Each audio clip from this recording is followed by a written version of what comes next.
Good morning. I'm Councillor Glen, and this is my weekly update for Saturday, March 29th. As you can see, winter is back this morning, and today I find myself, I'm in the hydro corridor between Amberlakes and Browns, a very wintry scene here today.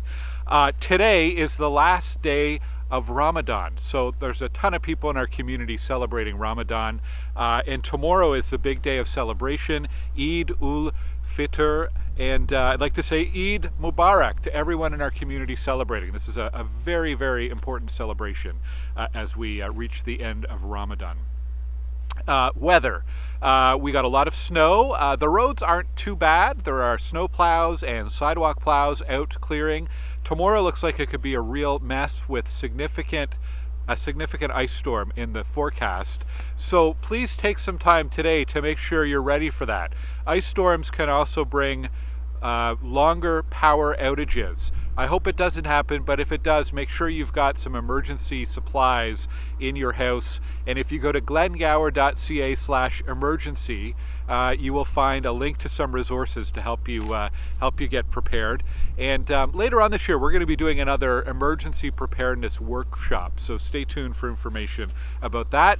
And if the weather is bad tomorrow, if you do not have to get out on the road, stay home. So maybe run your errands today so you don't have to get out on the road tomorrow.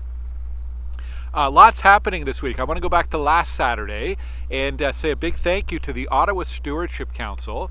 They had a check presentation of $7,000 to the Friends of Stittsville Wetlands. That's pretty incredible. So thank you to all the volunteers in both organizations. And if you want to learn more about what the Friends of Stittsville Wetlands do and how you can become a member to support them, go check out their website. Just search for Friends of Stittsville Wetlands and you will find that pretty quickly. I want to say a thank you to the folks at Ridge Free Methodist Church. They held a one church, one day prayer evening on Tuesday and invited me to attend. And what a welcoming group and a really nice evening there. So thank you for that. Wednesday morning, I attended the Queensway-Carleton Hospital Visionaries breakfast, a big fundraiser for the Queensway-Carleton. They raised nearly $500,000 at that breakfast. That's pretty incredible. And what that's going to largely is to support the hospital. But they've got a big project they're working on, which is the expansion of their emergency room and expansion of their hospital space. This is a hospital that serves everyone west of Woodruff Avenue, and this is an area that's growing very, very quickly, and the hospital really needs to get some funding from the province in order to expand to meet our growing community. So good job to everyone who made a donation at that breakfast. There was a fire Wednesday afternoon at Flewellyn-Jones house. That's the old stone house near the roundabout at Fernbank and Shea. I haven't seen firsthand the condition of the house, but it is a house that has heritage designation under Part 4 of the Ontario Heritage Act. A long history going back, I think, to 1886, give or take. I wrote a history about that a long time ago, almost a decade ago, for StittsvilleCentral.ca. So if you go to StittsvilleCentral.ca and in the search box, do a search for Flewellyn-Jones, you can find out all about the history of the house. But regardless of the history, I did want to say a huge thank you to first responders for all of their support and responding to that fire, especially Ottawa firefighters. There were 2 firefighters who were injured in that house fire, and apparently they're recovering. It's not life-threatening, but we wish them a full and speedy recovery, and thank you to all first responders who run into places of danger and keep us safe in our community. Thursday and Friday, I was attending the EnviroCentre Connecting the Dots on Transit Symposium. Really interesting speakers, really interesting discussion. Big thank you to EnviroCentre for organizing that. It's great to see. The keynote speaker was a woman from Seattle named Anna Zivarts, and she's written a book, and she spoke about, get this right, involuntary non-drivers, the many, many people in our community who cannot drive, and what we need to do to better support them, certainly through transit, but also all sorts of other accessibility needs and concerns around the community. Really, really insightful talk, and I think we all came away with a new perspective on that. Also at City Hall this week, the Public Works and Infrastructure Committee, of which I'm a member, approved permissions for food gardening on boulevards and in the rights of way. Basically what this means is, up to now you could plant a garden at the side of the road, but it could not be a food garden because there were some concerns about whether or not the food would be safe to eat. And so we've got some new guidelines, some new rules, a new system to allow people to safely grow food next to the road. Not sure how applicable it is to folks here in Stittsville. Most people have a larger backyard or front yard. It's a bigger issue certainly in downtown, but you know, there are some people who I know like to do it in our community. Thank you to all of you for your feedback on that. This week they did some prep at Paul Lindsay Park for a stormwater cleanup that is happening later this year.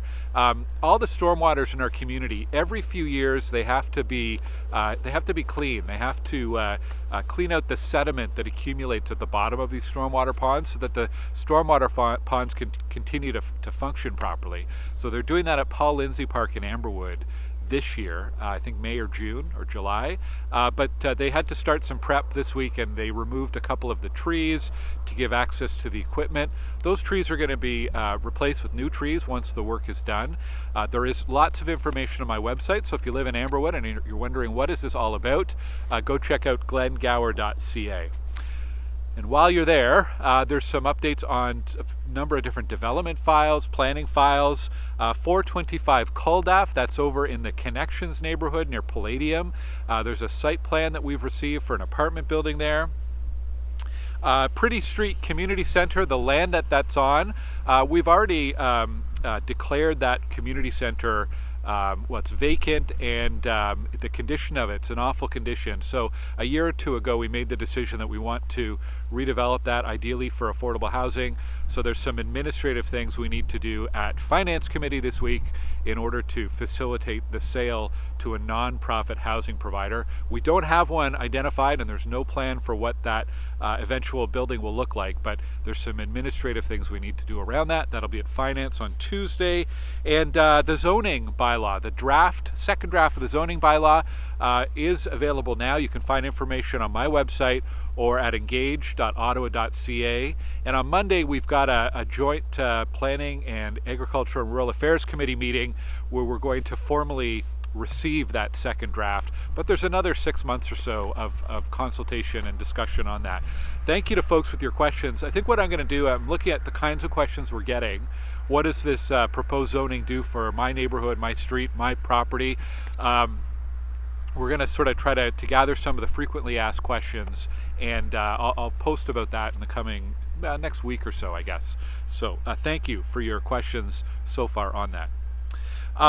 Trees. If you would like a free tree for your property, you might be interested in this new program from EnviroCentre. It's called Plant Your Place, and they are offering free trees for a private property. It doesn't have to just be homes. There's a lot of other private property that'd be eligible, but you do have to register, and there's a limited number of trees, and the registration does not open until Monday, March 31st. So there's information on my website and on the EnviroCentre website. So I hope people from Stittsville take them up on that. Great opportunity.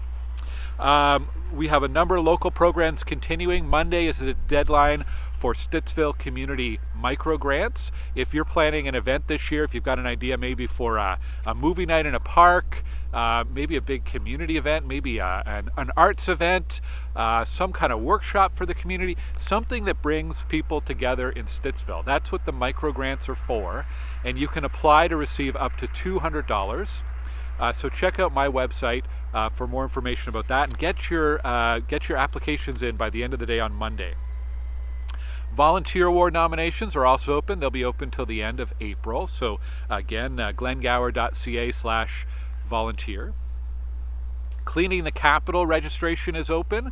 I think we have over 30 groups registered locally in Stittsville. That's amazing. Last year we had close to 80. There's plenty of time to register, and of course, none of the cleanups are going to start till later this year anyways, right? Once the snow's gone. But please do go to ottawa.ca/clean to sign up your group of friends, your group of neighbors, your coworkers, your classes, and sign up for cleaning the capital, keep our community looking great, and bring your neighbors together. And June 7th is Welcome to Stittsville. This is our multicultural festival. This will be the 4th year, and we are accepting now any applications for performers, for food vendors, for groups that want to set up a display, sponsors, and thank you to everyone who's contacted us so far. Just send me an email or look for information on my website if you'd like to participate or you would like more information. I'm just keeping an eye over here because I know at some point there's going to be a sidewalk plow that comes down to get the pathway, and I may be in the way, but I think I'm okay for now. Let's turn to local events. There's an event happening today. The Eco West Enders are organizing or holding a kids clothing swap today. It's at St. Andrew's Church off of Stittsville Main Street, 9 a.m. to 1 p.m. So great activity there. Next Saturday, April 5th, is our New Ways to Bus open house. OC Transpo's bus network is changing at the end of April, so we're going to have lots of information. If you've got questions about how your bus route may change, please join us at Cardell Rec next Saturday morning. April 8th, we are hosting, or the city is hosting, an information session about the Transportation Master Plan and prioritization of road and transit projects, major road and transit projects, and active transportation as well, sidewalks and cycling. That's April 8th in the evening in Canada at John Milasek Community Center. There'll be a couple of online sessions as well. Now, all the information for the Transportation Master Plan gets released on Monday. I've had a preview. There's some really, really good projects in there for Stittsville, so I cannot wait to share that with you. We'll talk about that next week on the update. But I did want to mention the consultations in Canada. That's for the entire West End on April 8th, and then there'll be some online. Engage.ottawa.ca has those dates, and that's where they'll be posting the Transportation Master Plan information. Really, really important. 2 more things, maybe 3 more things. You may have noticed there's an election on, a federal election. I stay neutral during these elections, but I did wanted to, number one, encourage you to vote. Let you know that voting day is April 28th, and there's advance voting over the Easter weekend. Also, there's a major change in the federal ridings. So it's different than the last time you voted in the federal election. It's different than when you voted in the Ontario election. And I'm going to drastically simplify it here, but basically, if you live in Stittsville, Stittsville is bisected along Hazeldean Road. And if you live north of Hazeldean Road, you are most likely in the Canada riding.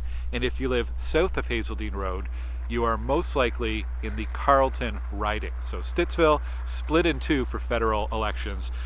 Go to elections.ca and you can plug in your postal code and find out what is your riding, when do you vote.